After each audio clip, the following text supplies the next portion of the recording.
Kamakhyanagar block ବାଲିଗରୋଡ଼ ଗ୍ରାମରେ ମା ପାର୍ବତୀ ଦେବୀଙ୍କ ମନ୍ଦିର ବିଗ୍ରହ ପ୍ରତିଷ୍ଠା ଉତ୍ସବ ମହାସମାରୋହରେ ଅନୁଷ୍ଠିତ ହୋଇଯାଇଛି। ଗତ 29 ତାରିଖ ଠାରୁ 1 ତାରିଖ ପର୍ଯ୍ୟନ୍ତ ଏହି ଉତ୍ସବ ଆୟୋଜିତ ହୋଇଥିଲା। ଗ୍ରାମରେ 3 ଦିନ ଧରି ଏହି ଉତ୍ସବକୁ ଆବାଳ ବୃଦ୍ଧବନିତା ମହା ଆନନ୍ଦର ସହିତ ଉପଭୋଗ କରିଥିଲେ। ପ୍ରଥମ ଦିବସରେ କଳସୀ ଯାତ୍ରା, ଦ୍ୱିତୀୟ ଦିବସରେ ହୋମଯଜ୍ଞ ଏବଂ ତୃତୀୟ ଦିବସରେ ହରିବୋଲ ହୁଳହୁଳି ସହିତ ନାମ ସଂକୀର୍ତ୍ତନ ସହ ଶଙ୍ଖଧ୍ୱନିରେ ନଗର ପରିକ୍ରମା ହୋଇଥିଲା। ସ୍ୱତନ୍ତ୍ର ପୂଜାର୍ଚ୍ଚନା ସହିତ ସୂର୍ଯ୍ୟ ପୂଜା ମଧ୍ୟ କରାଯାଇଥିଲା। ପ୍ରତ୍ୟହ ହୋମଯଜ୍ଞ, ନାମ ସଂକୀର୍ତ୍ତନ ଏବଂ ସନ୍ଧ୍ୟାରେ ଆଳତି ପରେ ପ୍ରବଚନ କାର୍ଯ୍ୟକ୍ରମ ଚାଲିଥିଲା।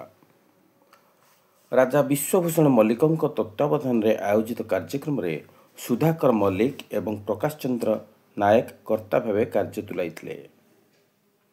ଉଦ୍ୟୋକ୍ତା କାଞ୍ଚନବାଳା ଖୁଣ୍ଟିଆ ଓ ପ୍ରଦୀପ୍ତ କୁମାର ସ୍ୱାଇଁ ଓରଫ ଚନ୍ଦା ଉତ୍ସବ ଆୟୋଜନ କରିଥିଲା ବେଳେ ପୂଜକ ଦାସ ନନା ଓ ଶ୍ରୀଧର ପଣ୍ଡା ପୂଜାର୍ଚ୍ଚନା କାର୍ଯ୍ୟକ୍ରମ ପରିଚାଳନା କରିଥିଲେ। ସର୍ବଶେଷରେ ଚନ୍ଦ୍ରମଣି ମହାନ୍ତି ପ୍ରସାଦ ସେବନର ସମସ୍ତ ଦାୟିତ୍ୱ ତୁଲାଇଥିଲେ ଏବଂ ସମସ୍ତ ଗ୍ରାମବାସୀ ସମ୍ପୂର୍ଣ୍ଣ ମାତ୍ରାରେ ସହଯୋଗ ମଧ୍ୟ କରିଥିଲେ। କାମାକ୍ଷାନଗରରୁ ତରଣୀ ସେନ ବାରିକଙ୍କ ରିପୋର୍ଟ, ଅଷ୍ଟକିଲା ନ୍ୟୁଜ୍।